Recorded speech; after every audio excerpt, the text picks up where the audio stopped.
السلام عليكم ورحمة الله وبركاته.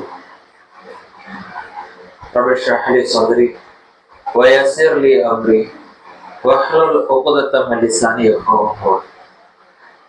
கண்ணியத்திற்குரிய எல்லாம் அல்லாஹ்வின் நல்லடியார்களே, அல்லாஹ்வுடைய மாபெரும் அருளால் இந்த ரமலான் மாதத்தை ஒவ்வொரு தினமாக நாம் கடந்து கொண்டே வருகின்றோம். அந்த அடிப்படையில் இன்றைய தினம் அல்லாஹ் ரபுல் ஆலமீன் நம் அனைவரும் இஃப்தார் நிகழ்ச்சியை ஈடுபட்டு அவர்களாக இந்த சொற்பொழி நிகழ்ச்சியில அமர்ந்து கொண்டிருக்கிறோம். இத்தருணத்திலே ஒரு செய்தியை நினைவு கூறியவனாக என்னோட உரையை ஆரம்பிச்சேன். நாஃபக ஹந்தலா என்று சொல்லக்கூடிய ஒரு நபி, ஹந்தலா என்று சொல்லக்கூடிய ஒரு நபி தோழர். இவரை பற்றிய சம்பவத்தை பல சொற்பொழிவுகளையும் கேள்விப்பட்டிருப்போம், பல புத்தகங்களிலும் படித்திருப்போம். ஒரு நினைவு கூறும் விதமாக இவருடைய சம்பவத்தை சொல்வதற்கு கடமைப்பட்டுள்ளோம்.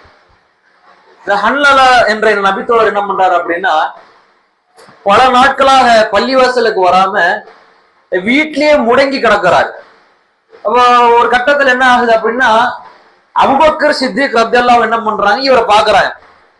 இவர் பார்க்காம கேட்கறாங்க, இப்ப ஏன் அழுகுறீங்க, என்ன ஆச்சு, ஆள் பாக்குறதுக்கு ஒரு மாதிரி இருக்கிறீங்களா அப்படின்னு கேட்கும் போது, அப்ப அவர் ஹன்லலாங்க நபித்தோழர் சொல்றாரு, நாஃபக, நான் நயவஞ்சகன் ஆயிட்டேன், நான் முனாஃபிக் ஆயிட்டேன் அப்படிங்கிறாரு. அப்புறம் இதை கேட்ட அபூபக்கர் சித்திக் ரலியல்லாஹு ஆச்சரியப்படுறாங்க, என்ன வார்த்தை நீங்க பேசுறீங்க, அப்படி சொல்லலாமா நீங்க முதல்ல?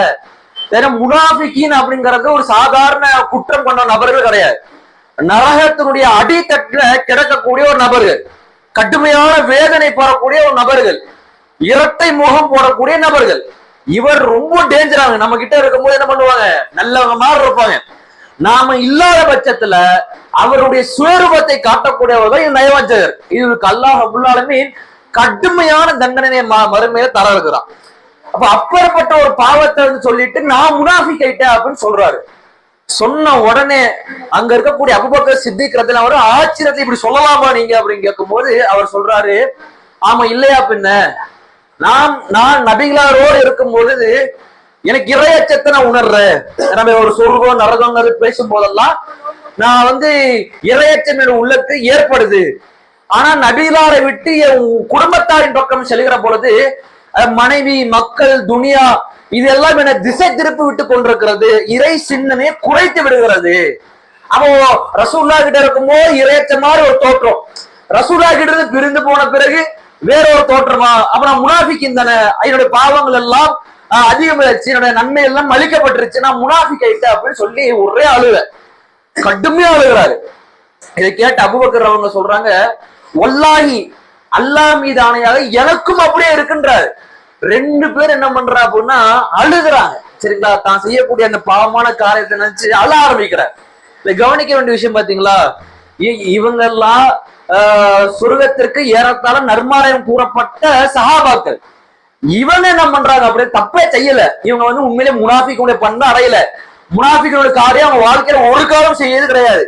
அவங்க என்ன நினைச்சுக்கிறாங்க அப்படின்னா, நம்ம ஏதாவது பாவம் பண்ணிட்டோமா, நம்ம ஏதாவது மார்க்கத்துக்கு மாற்றமா செஞ்சுக்கிட்டு இருக்கிறோமா, அவன பாவிகளா, நான் முனாஃபிக்கினா என்று இந்த கண்ணீர் வடிக்கிறாங்க. பாத்தீங்களா, இந்த கண்ணீர் வடிக்கக்கூடிய இந்த தருணம்ங்கிறது சாதாரண எல்லாருக்கும் ஏற்படாது.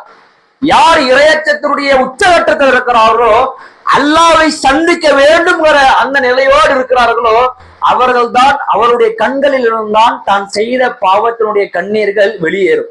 சரிங்களா, செய்தி என்ன பண்றாங்க, ரெண்டு பேரும் நபிகள் நாயகம் ஸல்லல்லாஹு அலைஹி வஸல்லம் சொல்றாங்க. எல்லாத்தையும் சொன்ன உடனே அல்லாஹ்வுடைய தூதரவங்க கொஞ்சம் ஒரு சிறிய ஒரு புன்முறுவலோட சொல்றாங்க, வல்லதி நஃப்ஸி பியதி, என் உயிர் எவன் கைவசம் உள்ளதோ அவன் மீது ஆணையாக, இல்ல ததுமூன அலாமா தகுனூன இந்தி, எனக்கு என்னிடத்தில் இருப்பதை போன்று எல்லா நேரத்திலும் நீ இருந்தீங்க அப்படின்னு அல்லாஹ் நினைவு கூறக்கூடிய விஷயத்துல என்கிட்ட இருக்கும்போது எப்படி இறையச்சத்தோடு இருக்கிறீங்களோ எல்லா நேரத்தையும் அப்படி இருந்தீங்கன்னா மலாய்க்கா, மலக்குமார்கள் டைரக்டா உங்களை கைய கொடுத்து போவாங்க.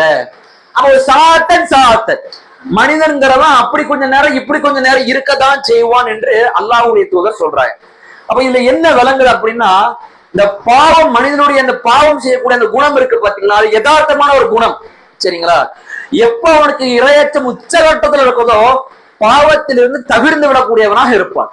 இரையச்சம் குறைய குறைய என்ன ஆகுது அப்படின்னா பாவத்தின் பக்கம் அவன் ஈடுபடக்கூடியவனாக இருப்பான். இப்படி ஈடுபடக்கூடியதுல பல மக்கள் என்ன நினைச்சுக்கிறாங்க அப்படின்னா என் உலகம் முடிஞ்சு போச்சு, நான் நல்லவனா இருந்த, தொழுத, நோம்பு கொடுத்த, தர்மம் கொடுத்த, எல்லாமே பண்ணேன், ஆனா நான் இப்ப பாவியா மாறிட்டேன். எந்த முகத்தை வைத்து நான் அல்லாஹ் இடத்துல பேச போறேன், எந்த முகத்தை வைத்து நான் அல்லாஹ் இடத்துல பாவமன்னிப்பு கேட்க போறேன்? எனக்கு அல்லாஹ் எவ்வளவு ஹிதாயத்தை கொடுத்திருந்தோம், ஹிதாயத்தை கொடுத்தது பிறகும் வழிகட்ட காரியத்தை நான் பண்ணிக்கிட்டு இருக்கிறேன்னு, இப்படி வழிகட்ட காரியத்தை பாவத்தையும் பண்ணிட்டு மீண்டும் அல்லாஹ் இடத்துல போய் எப்படி கையேங்கிறது எனக்கு கூச்சமா இருக்கு, அதனால நான் தொழுகைக்கு வர மாட்டேங்கிறேன், அதனால நன்மையான காரியம் ஈடுபட மாட்டேங்கிறேன், நான் பாவியா இருக்கிறேன், என்ன அடிப்படையில ரொம்ப இடத்துல பாவமன்னிப்பு தேர்றங்கிற சந்தேகத்தோட இவன் திரும்பி வராம இன்னும் அல்லாஹ் விட்டு தூரம் செல்லக்கூடியவர்களாக இருக்கிறார். இதுதான் பண்ணக்கூடிய பெரிய மிஸ்டேக். நம்ம என்ன நினைச்சுக்கிறோம் அப்படின்னா, நான் நன்மை செய்யும் போது அல்லாஹ் என்ன நேசிக்கிறான், நான் பாவம் செய்கிற பொழுது நான் மீண்டும் அல்லாஹ் இடத்துல கையேந்து துவா செய்யறதுக்கு தகுதியற்றவன் அப்படின்னு நினைச்சுக்கிறோம். அப்படி கிடையவே கிடையாது. அல்லாஹ் ரப்பல் ஆலமீன் எவ்வளவு அழகா சொல்றான் பாருங்க, யா இபாதி அல்லதீன அஸ்ரஃபு அலா அன்ஃபுஸிஹிம் லா தக்னது மின் ரஹ்மத்தில்லாஹ், தனக்குத்தானே அநியாயம் செய்து கொண்ட என்னுடைய அடியார்களே. எப்பேற்பட்ட வார்த்தை தெரியுமா இது? அல்லாஹ் சொல்றான், அநியாயக்காரன்னு சொல்லியிருக்கணும், நாசம் பண்ணக்கூடிய அப்படியே சொல்லியிருக்கணும், பாவி அப்படியே சொல்லியிருக்கணும். அல்லாஹ் எப்படி சொல்றான் அப்படின்னா, தனக்குத்தானே பாவம் செஞ்சுக்கிட்ட, ஆனா இருந்தாலும் நீ என்னோட அடியான், நீ என்னிடத்த என்னுடைய அருள்ல நீ நிராசை அடையாத, நான் மன்னிக்க மாட்டேன் நீ நினைக்காத, நான் அருள் புரிய மாட்டேன் என்று நீ கருதி விடாத, நீ என்னாலும் பண்ணு, ஆனா பாவம் மன்னிப்பு என்கிட்ட தேடு அப்படிங்கிறான் அல்லாஹ். அப்ப அந்த அடிப்படையில மனிதருங்கிற அடிப்படையில நம்ம பாவம் செய்யக்கூடியவர்கள் தான். அதனால தொடர்ச்சியா செய்வோம் பார்த்தா கிடையாது.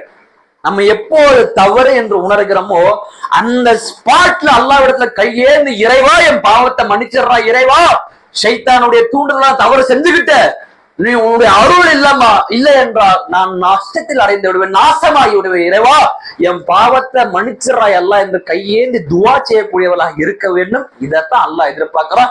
இது குறிப்பா ரமலானுடைய மாதமாக இருக்கிறதுனால, பாவங்கள் மன்னிக்கப்படக்கூடிய மாதங்களாக இருக்கிறதுனால நம்ம இத்தனை ஆண்டு காலம் கடந்த ரமலான்ல இருந்து இந்த ரமலான் வரைக்கும் எவ்வளவோ பாவங்கள் தெரிஞ்சும் தெரியாம செஞ்சுக்கிருப்போம்.